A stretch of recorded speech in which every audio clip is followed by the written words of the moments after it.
about this mind. In truth, there is nothing really wrong with it. It is intrinsically pure. Within itself, it's already peaceful. That the mind is not peaceful these days is because it follows moods. The real mind doesn't have anything to it. It is simply nature. It becomes peaceful or agitated because moods deceive it.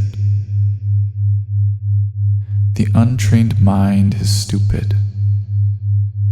Sense impressions come and trick it into happiness, suffering, gladness, and sorrow, but the mind's true nature is none of those things.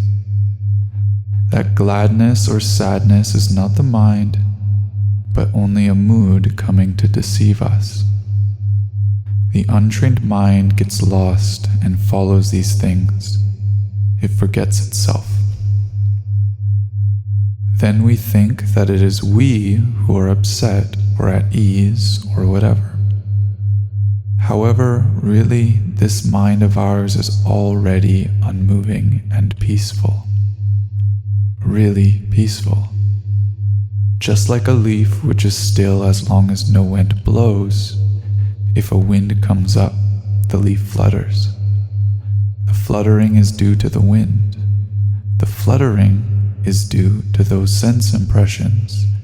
The mind follows them. If it doesn't follow them, it doesn't flutter. If we know fully the true nature of sense impressions, we will be unmoved. Our practice is simply to see the original mind.